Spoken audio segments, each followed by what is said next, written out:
Hello, everyone, and welcome to the FPL Addicts podcast. I am your host, The Rev, and I'm here with Chris Reed.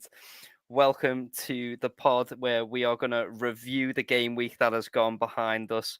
Reedy is with us in the studio. Reedy, how are you feeling, mate? Yeah, mate, completely missed that out, didn't I, with the mute? Well, I was going to try and be professional and skip over it, but you totally mentioned it now. Otherwise, no one would have noticed. Classic, Reedy. You know what? I'm gonna redo it. I'm gonna rerun it just because that's how it is. That's how I'm gonna roll. So I know you've already done that, Mikey, but we're gonna go again. We're gonna do it again. So I've got to get it done. Fancy managers, welcome back to another instalment of the FPL Addicts Game Week review.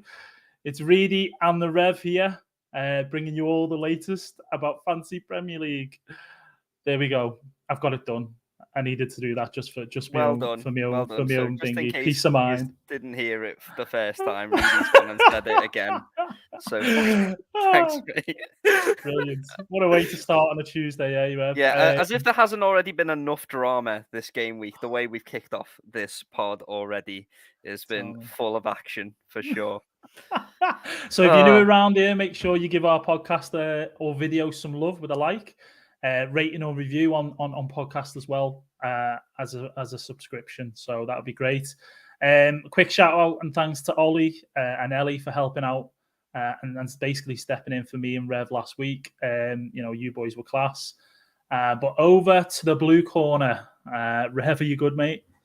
Yeah, I'm feeling good. I enjoyed my little 30 seconds there of attempting to host the podcast, but it was taken out from under my feet. All my dreams of one day doing that have been slowly blown asunder.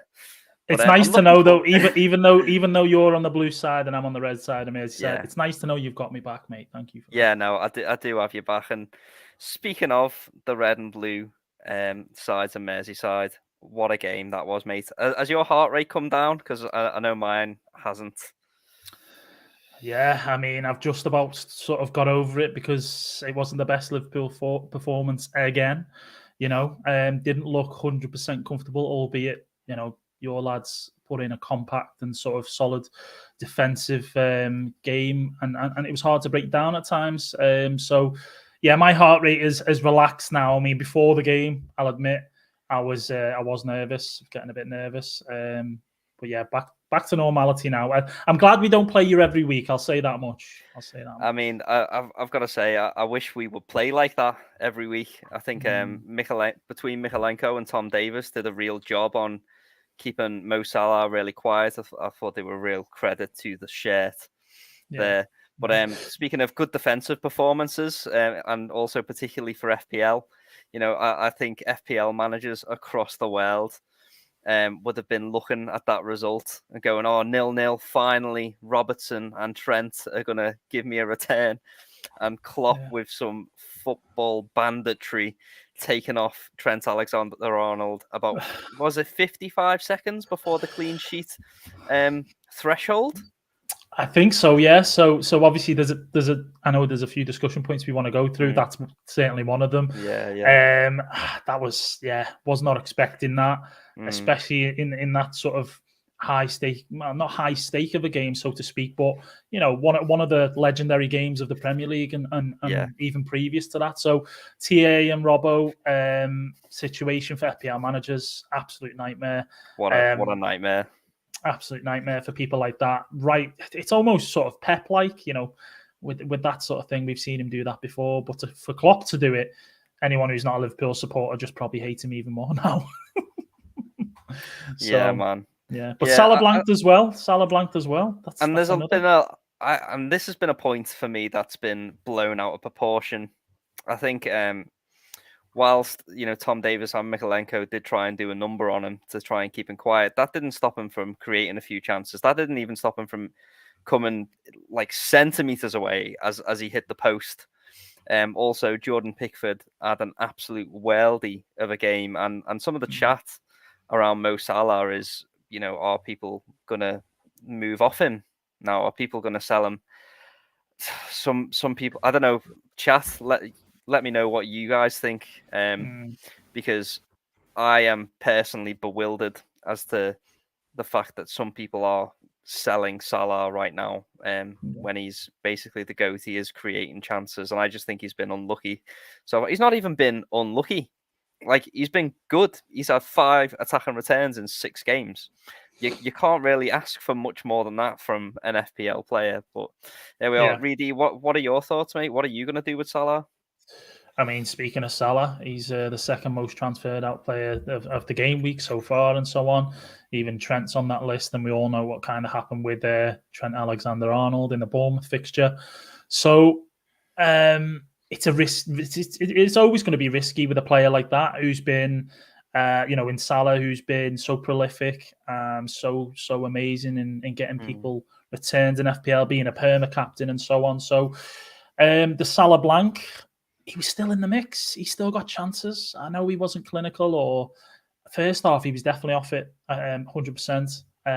But for me, a Wolves fixture at home, I just wouldn't be selling him just yet. I think for me, I'd potentially, and as I say, potentially look at it game week 8. And I know we'll touch upon wildcards later, so that could be another thing that we factor in there about having no Salah. But Everton defense, mate, I just want to go on to that and say, as we mentioned about you being compact and solid and so on.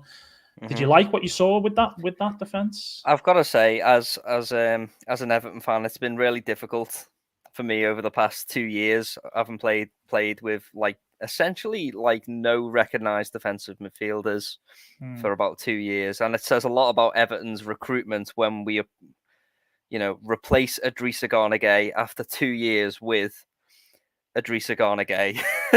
And it just shows how Everton's recruitment is. We are basically just a little bit of a shambles in that regard. But as IBK from the FPL Sandwich podcast says, imagine Decore in that midfield with Onana and Gay, and I am really looking forward to seeing that moment and that particular trio in the middle of the park playing together week in, week out. It beats having Morgan Schneiderlin in there, doesn't it?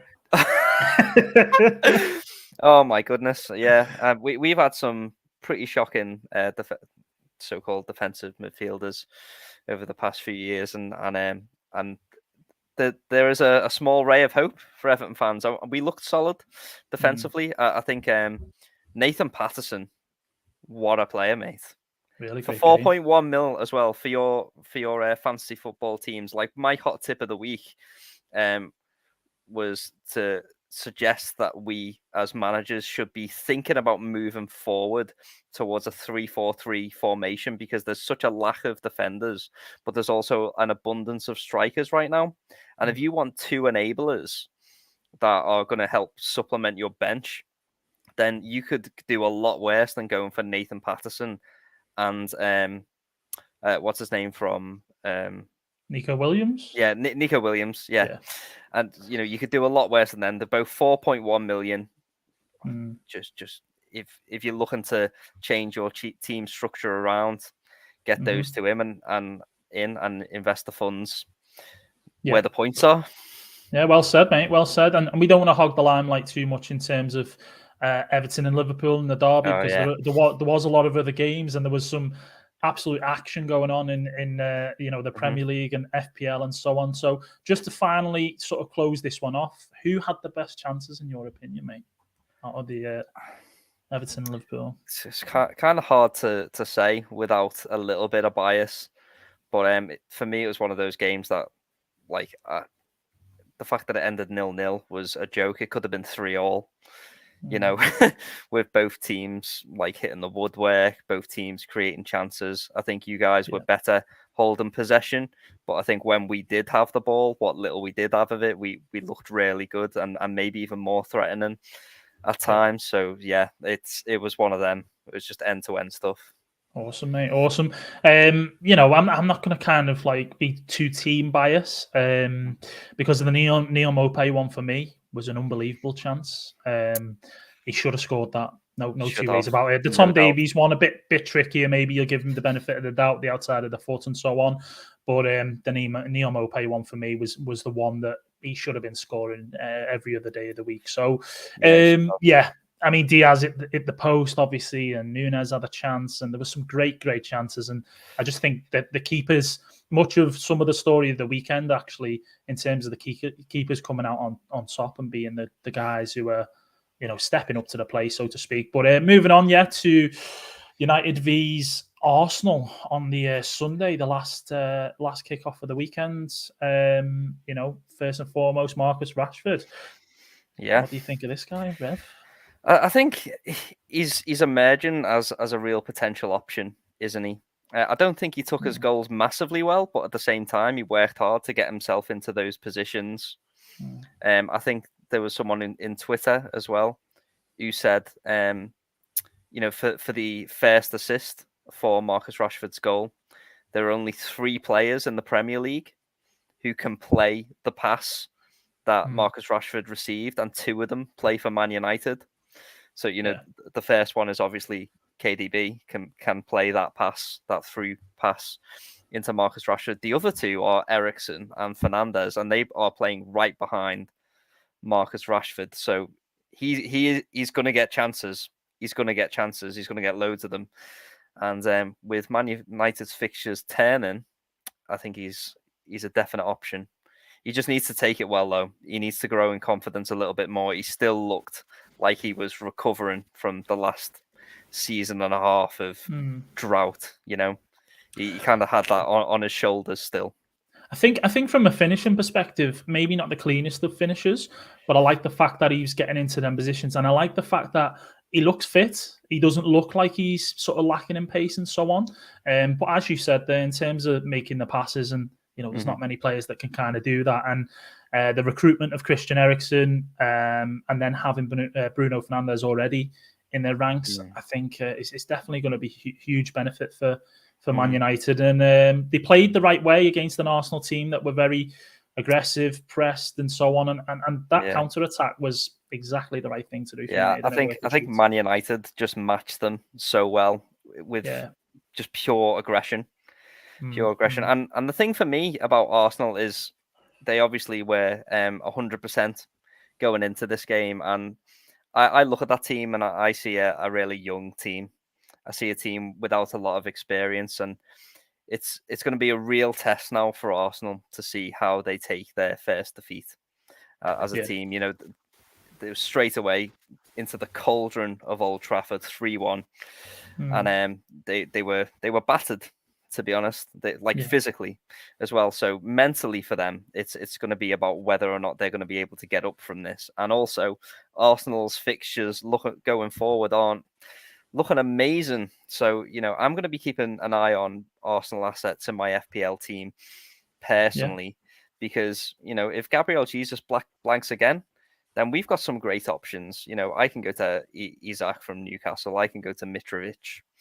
And reinvest the money somewhere else, you know. And whilst Arsenal's fixtures are turning, it might be just worth stepping off the Arsenal assets anyway.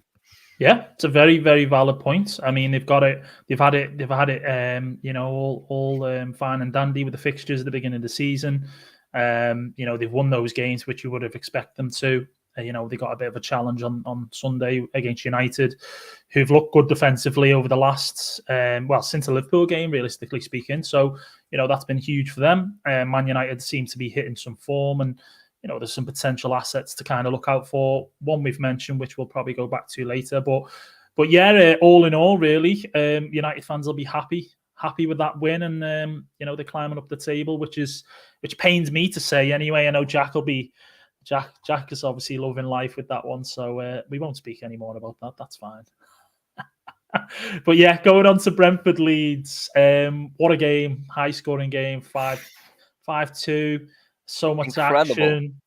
Tony hat trick. Let's get it Mate, out the way now, this is just Mikey. a time where me and you get to celebrate together. Finally, me and you as Tony owners.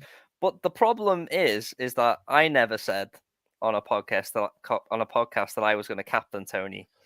Did I, Reedy? What did I say on the podcast? Or no, on a podcast. You were on the FPL sandwich. Right, okay, yeah. On the you were umming and ahhing about whether you were going to captain Tony. Any regrets there, Reedy? Any regrets?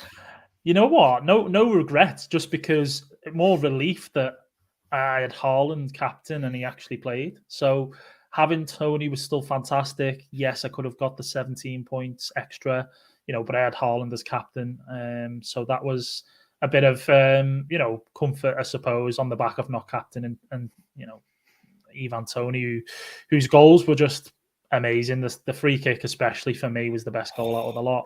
That was naughty. I didn't know he could do that, to be honest. I brought him into my team thinking I'm just getting a bog standard number 9, and then he goes and smashes that free kick into the top corner. Get me some more of those juicy FPL points. we love that.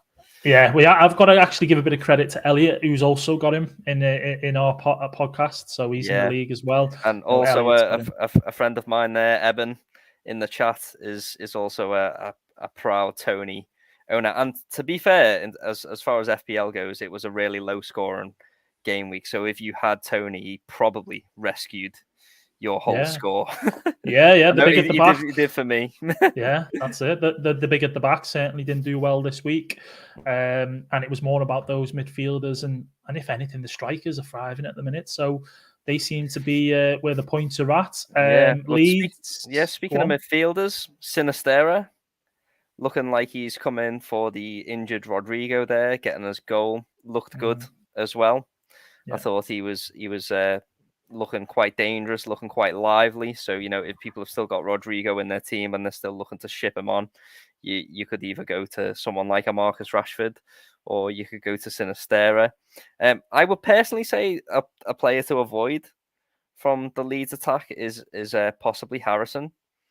He's obviously had some good games, but he looked really bad in that Brentford game. He looked a little bit lost, and he was hauled off at half time. I wasn't sure if it was an injury or it was purely tactical or it was just a low performance kind of thing from him.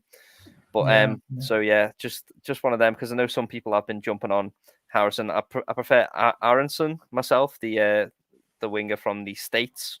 If you're gonna go there instead, but yeah, man. Yeah, I've never really been a Harrison. I'm not a fan as such, but I know there was some noise there in FPL about bringing him in and so on. But he just didn't. I don't know what it is. Just didn't excite me enough. And I just knew that he wouldn't be able to keep it up consistently. And Leeds. I mean, you're looking for players in FPL. I know that 1 point is being a little bit, what's the word, picky or whatever, with these clean sheets, that the midfielders get the extra 1 point, and Leeds never keep clean sheets, really, apart from the Chelsea game, which was just crazy in itself. But yeah, so Harrison coming off, whether it's an injury issue or whether that's just a tactical ploy by Marsh, who got given his marching orders as well. Marching orders. Or we use a pun there, marching orders. But yeah, moving on from those 3 games, just want to touch upon sort of Brighton and Brentford, as we did mention Tony and so on, that for those 2 teams to both score 5 goals, both looking really good at the moment. Do you think they'll continue that sort of form and consistency? I think the potential is there for Brentford to do it because I like their fixtures. I think Brighton they've got 2 good fixtures in the next 2 games, but then after those next 2 games, over the next 6, if I had a Brighton asset, I would be benching them for 4 of those game weeks. So and then only playing them in 2. Unfortunately, I think it's one of those where sometimes in FPL you miss the boat. I've missed my opportunity personally, I feel anyway, to get on someone like McAllister or Pascal Gross or Trossard because I'm looking at those next 8 game weeks, thinking I'm only going to play them in 4 of those games, just because their fixtures are quite difficult. They're playing a lot of top 6 teams, so unfortunately, you just got to watch that ship sail away from you. Sometimes watch those points head over the horizon and hope for something better will come along your way.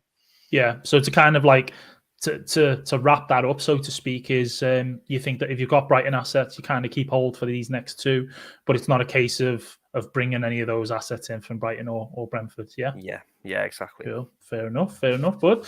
But yeah, moving on to kind of a VAR discussion, which I know we're not going to delve too much into, but we kind of want to just briefly talk about that because there was so much noise about VAR over the weekend and the decisions that were made, and it wasn't just 1 or 2 games. There was quite a few games, and Newcastle Palace was one of them. It's a perfect storm, really, because there's always been questions over VAR, but for everything to happen all at once was just crazy. So, like, for example, and this is one of the reasons why I love FPL, because when something happens in a game that you don't normally care about, you think about one of your friends. and so when the Newcastle Palace game was happening, when I saw that the Palace defender pushed the Newcastle attacker into the Palace goalkeeper, and then the ball ricocheted off that foul into the defender and then scored an own goal. The fact that VAR overturned just comedy gold, isn't it? Like I just immediately thought of Elliot. I was like, no, Elliot. I was actually angry for him. I was messaging Elliot straight away going, that's a shambles. I can't believe they've done that to you. I feel like they've hurt my friend, Yeah. and that's just one of the things that FPL does to us, isn't it? Yeah. And I mean, especially any sort of people who own Newcastle players in the team and stuff like that. It's they've been very unfortunate with getting goals and so on, and even decisions, of course. That go back to the Liverpool one. We won't say too much about that, but do you think I might in a bit? do you think that in a game where there was 43 shots and both keepers, Nick Pope and Gaeta, were both on form, for there to be no goals is crazy, and for them to kind of rob that away from Newcastle, when I think, in my opinion, I think it should have stood. It's just crazy. But yeah, the Brentford Leeds game, there was also a bit of VAR controversy in that one. Also, in terms of Tony being involved again, do you think that was given rightly, the penalty? I've seen him given, but it's just it's one of them. Like I think where VAR is just one of those that it shows everything in perfect slow motion, so the referees shouldn't really be getting it wrong, should they? I'm looking at some of these decisions, thinking, how much are these people getting paid? To do this? It's crazy. I mean, I think it was a penalty. I think it was quite an obvious one. In terms of, I haven't analysed where the referee was on the pitch, but Tony going to take the shot and a player coming in from behind. We see that so many times where players are tackled from behind and automatically it's a free kick, regardless if a player gets a ball or not. So, it was a definite penalty for me, that one. But yeah, Chelsea West Ham. Do you want give Mendy an Oscar? Do you want to mention that one? give that man an Oscar. What an actor. Yeah, what an actor. Yeah, it was one of them where I just feel like, Chelsea are really clutching at straws at the moment. Like, they need to start keeping clean sheets soon. Yeah. They really, really do. And I wonder at what point is Thomas Tuchel going to lose his rag and just start playing Kepa instead? It's very, very uncharacteristic, I would say, of Mendy. He's not really a keeper that you'd associate with many mistakes, but the Leeds one earlier in the season, of course, getting caught out there, some of his decision making that he's making. And we were all talking at the beginning of the season of Mendy being a bargain at 5 million as well. And he's not looking great. Neither are Chelsea defenders if you want them clean sheets. Yeah, although I mean, Chilwell was back in the fray in that game. He came on for 20 minutes, goal and an assist. Exactly that. Yeah, Straight exactly on that. my radar. I love Ben Chilwell. I love owning Chelsea wing backs, and I think, you know, if he is back and Fofana has come into the team, and Chilwell, not Chilwell, Cucurella is going to strengthen that left side at centre back, and he's going to move over to there. I think Chelsea could start seeing some clean sheets, but we don't get the Chelsea clean sheets for the defensive returns. We get them for the attacking returns. It's just James has been so hit and miss, but we know that Chilwell is super consistent. And so if he can come in, he can stay fit, nail down that place, I'd love to get him in my team. I mean, fair play to him for bringing in a bit of unintentional Jogger Benito. You know, the old off his head and spin and then just tap it in calmly as if he's beautiful. Been a striker for years. Exactly, it's a thing of beauty.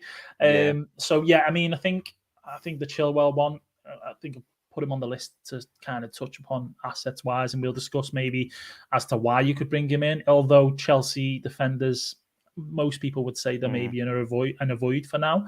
But yeah, so that one Chelsea got away with it big time there. West Ham fans can really feel sort of unlucky and agree. But Aston Villa, Man City, we talk about defenses and top defenses.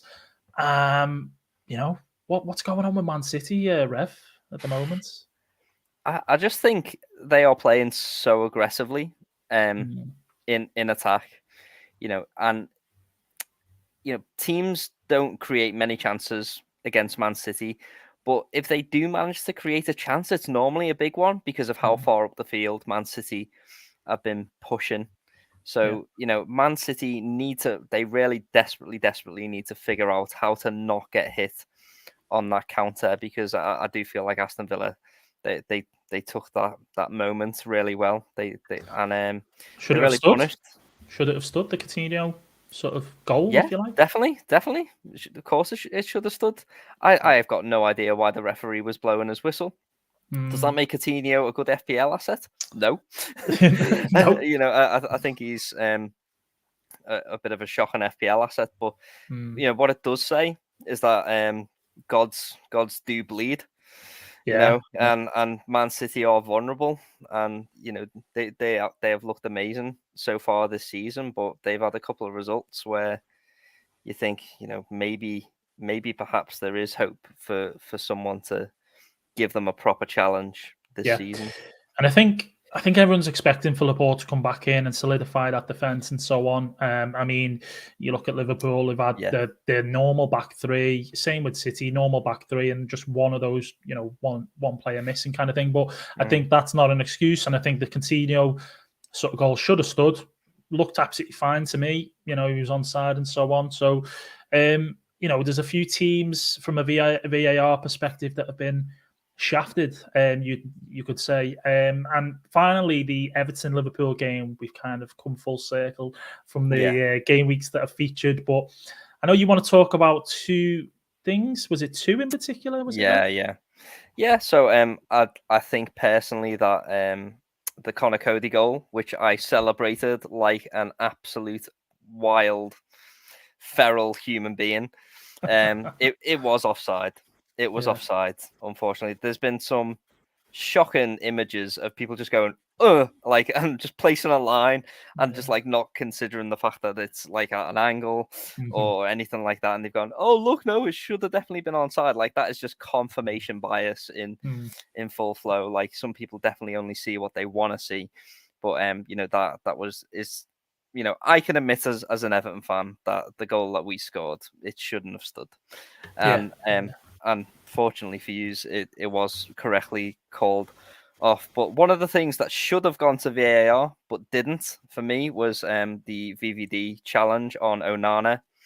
I think when you go in on a player with your studs up and it lands right at the base of their planted leg and you're both coming together at momentum, it could have been potentially very dangerous. And that tackle could have set Everton back back to where we were before the transfer window with, struggling for midfield options. It could have went from Onana to oh no, couldn't it? Because you'd have been stuck on that one. But for me, this is, it's always subjective, these things.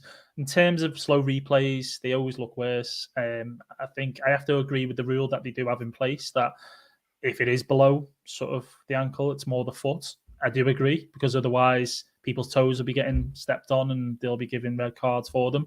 I understand the studs, and maybe I think the argument is that is there enough the force in there, and I think Van Dijk's been lucky that the fact that his foot's coming down rather than being more raised towards the the bottom of the shin and so on. A right angle, yeah, for sure. Yeah, and I think that's how he's got lucky. But we've seen it in the past, and we talk about VAR now being so many wrong decisions that could have went that way and it could have been sent off. So you're completely entitled to kind of to feel that way, especially as an Everton fan, mate. But I'm lucky nothing happened. Because I mean, just for me as an Everton fan to have Onana, who looks amazing, by the way. I think he really won that midfield battle in that game. I think he made Harvey Elliott look even smaller than he actually is. But I think going forward, Everton could have a real player there who's going to give us some defensive solidity, perhaps even give Everton a few good clean sheets going forward. So I can't wait for Everton's fixtures to turn, personally, to get a few of those players into my FPL squad. Look what a 0-0 does to him. Look what a 0-0 does to me. Mate, you're starving. So great little sort of VAR discussion there. I think we both, for the majority of the calls, I think we seem to there's probably more agree that they were wrong than they were right. Probably only Liverpool and the Liverpool-Everton game and Brentford Leeds, we agreed that they were more or less the right calls, so to speak. But yeah, sort of a few people that have been in the chat since the beginning of the stream. I know we've got Christopher Barrington. Big hello from the Woodstock One lads. And then Liam says, Rev calling out Tony Bellew, who actually tweeted something, it was as you mentioned, about the line with Cody and so on. So, and it's good to see IBK in here as well in the chat. But yeah, I definitely wouldn't say that to his face. You know what I mean? That's true. But yeah, so going on from VAR, because as I said, we didn't want to kind of linger too much around that, and maybe assets that impressed that sort of elsewhere.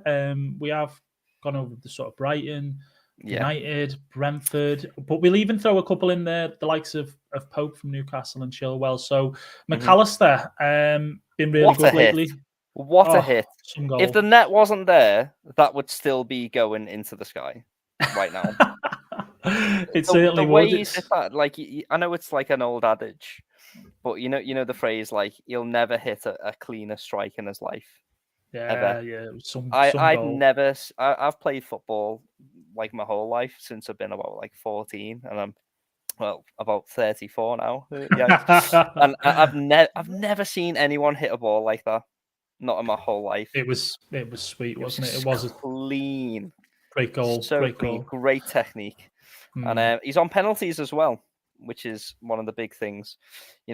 Some of these players who we do bring into our FPL teams, like, can be a little bit fixture proof just because they're on penalties. We never know when penalties are going to happen. Personally, I'm not a big fan of Brighton's fixtures, but you could do a lot worse than putting McAllister in your team and just keeping him in there ticking over. Yeah. I mean, 2 double-digit hauls in the last 2 games there. He got 14 and 10. He's got 11 against West Ham actually as well, who Brighton beat 2-0 quite comfortably. Other than that, he got a 0 in 90 minutes against United, and then sort of two pointers. But I mean, the big appeal is he is on penalties, as you say. I think if you've got him, great asset to have going into this game week with Brighton flying and playing Bournemouth, who, if we quickly mention, beat Forest, come back and then beat them. And there was a few good goals in there, Dominic Solanke and Billing and so on, 3-2. So fantastic game there. But, never know. Bournemouth could turn it on against Brighton and we get a shock result. But, Brighton is certainly looking good, and McAllister is, as I say, looking good as well. Now, Marcus Rashford, I know you weren't 100% hung up on how wild people went in the FPL community about his 2 goals and his assist and so on, but would you still think that with how United are at the moment, they're looking really promising getting that good run of games. Definitely. Would you think he's still an option of bringing in 6.5 now? I think he's a good option for sure. I do think, as I said earlier in the podcast, he needs to gain a little bit more confidence. But I do think, having those two players behind him in Bruno and Eriksen, those two players, two of the most creative players in Europe. Never mind the Premier League, and the fact that he's going to be feeding them just means the points are going to come. Yeah, and you don't think there's any sort of risk in terms of the Premier League anyway, of him being dropped for Cristiano Ronaldo at any points? Or I think with the addition of Anthony in particular, who, by the way, took his goal incredibly well. I know Jack is going to be watching the podcast as well, and he's going to be loving the fact that we're going to be singing Man United's praises. But, Anthony looked really, really dangerous. Sancho was getting into some good positions. Marcus Rashford looks like he's turning it around. And so I've definitely got my eye on a few Man United assets. Yeah, so in terms of the fixtures for United, if you were going to bring them in, I mean, people say they've got a tricky one against Palace because Palace have actually looked quite good defensively this year. Obviously scored 2 goals against City as well. So you could say that United, maybe even might concede. Then after that, it's Leeds, Man City and Everton. Those 3 fixtures there, United capable of scoring against City, do you think? And in particular, Marcus Rashford, if you bring him in? I think, well, what we've seen is we've seen 2 players in Eriksen and Bruno who can play a real pass in between the lines. And if Man United can get that counter-attack right, I think Man City will be vulnerable. Yeah, fair point. I think with the vulnerability that Man City have shown at the back, I don't see why Rashford, especially the way they play that counter-attacking football, could get in behind. So next one is Ivan Toney. Now, we own him. You brought him in for Kane, which I did question at the time, but I was just annoyed that you copied me. Genius, mate. But Genius. It is one of them. So these are the 200 IQ level plays you can come to expect from the Rev to take out Harry Kane for a Brentford attacker. yeah. It's bold, but it's certainly paid off for you, buddy. Yeah. He's looking really, really good at the minute. Certainly worth 7.2. He's gone up recently. He went up and then he went down, and now they've put him back up. Just goes to show what a hat-trick will do for you in FPL. And, looking at the fixtures, they do start getting a little bit tricky, but there are some good fixtures in there still in the likes of Southampton, Bournemouth. They're the main 2 standout ones. They do have Arsenal, Newcastle, Brighton and Chelsea. But would you say that he's definitely a hold, or even bringing him in is a consideration for FPL managers? Which player is this, sorry? Ivan Toney. Yeah, definitely. I bring him in. Bring him in. Like, if you've not got him, get on him. Why not? He's a player who's in absolutely unbelievable form right now. Yeah, and not just in the last game either. Sometimes we see FPL assets get jumped on just because they score a hat-trick. But he's not just been scoring a hat-trick this week. He's been getting a goal pretty much every game so far this season, and his fixtures are great. So he's only blanked in 2 games out of the 6. 2 games. Other than that, he's had a return, so he's looking really good. Do you want to take the next one, mate? I know it's more to do with, because it's your sort of job and so on. The word Pope sort of comes to mind. Yeah, man. You got the Rev talking about the Pope change, but yeah, it's not Volkswagens. We're not going to bring that. That's completely different, and so on. Oh man, yeah, but obviously the Newcastle goalkeeper. I think for me as like a stat guy, one of the things that I love about Newcastle is that they keep it compact. So what that does is that encourages shots anyway. Like, they just accept the fact that they are going to face shots. But what they do as a team is they try and make the expected goals value of those shots as low as possible. Yeah. So Nick Pope is a good player at getting save points anyway. But the fact that Newcastle are encouraging low XG chances in order to win possession back is just a match made in heaven. I think he's one of those players that I'm going to be looking to move forward on. I think, me, are you still on you're not, are you? You're not on a Leicester goalkeeper. No. I'm unfortunately still on a Leicester goalkeeper, and I think I've stuck with them this long, so I'm going to stick with them for the time being, just because Leicester's fixtures have turned now. Yeah. Their fixtures are really good now, and I'm going to wait like 2 or 3 more weeks, and if there's still nothing from those Leicester goalkeepers, then I'll have to face facts. Yeah, I think a certain Mr. Harry Kane might have something to say about that in game week 8 against Leicester, though, Mikey. So I know that the fixtures are kind of maybe easing out a little bit in Villa. The next game they've got, Villa haven't looked great, but game week 8 it kind of goes back to that. Are Leicester going to concede a half full against Spurs? But they have Forest the week after. So over the next 6, they've got Villa, Forest, Bournemouth, Palace, Leeds, and Wolves. Yeah. There has to be a clean sheet in there. There has to be. And if there isn't, I'm gonna cry. Yeah, fair enough. I mean, you're keeping the faith. I understand in terms of the value of these goalkeepers, they're really, really low. So it gives you manoeuvres elsewhere. In your team, I've held them now through the tough fixtures, and now the fixtures are really good. So there's no point in moving on without seeing what they could possibly do when the fixtures are decent first. Yeah, that's true. And I mean, in terms of Nick Pope, just to finish on him, highest amount of I think it's save points. It might be something along them lines. I think it's Pope top for saves, which is crazy in itself, really, considering Newcastle's defense is much improved and so much better this season. But moving on to Chilwell, finally, in terms of an asset, we did talk about Chelsea. We did talk about how they've not looked great. Can they potentially still be options? And they've got a game against Fulham this weekend. Do you think they can keep a clean sheet against Fulham? And the legend that is Alexander Mitrovic. Oh, man. It's one of them where I think Chelsea are going to concede. Chelsea are going to concede. Like, that's just what they've been doing so far this season. And I think that's going to continue, especially against the striker who is as in form as Mitrovic. But the thing is, I think what we need to do is keep a close eye on something that you're going to mention in a moment, which is the Champions League. But to keep a close eye on the Champions League, see what Chelsea are doing, see if Chilwell gets more than 30 minutes, I'm tempted. To bring him in. I mean, for a guy that's on 22 points in FPL at the moment, haven't played one game. He's literally within basically 2 games. He got a 9 point in the beginning. 64 minutes. He has featured a little bit here and there, but not as much as maybe what people expected, especially with Cucurella coming in and people saying rotation and so on. He's definitely caught people's attention, that's for sure. So I think he's going to quickly become a favourite again in people's teams like last season. Especially given the fact that Chelsea have some unbelievable fixtures all the way up until game week 18, 19, something like that. They're just a total set and forget.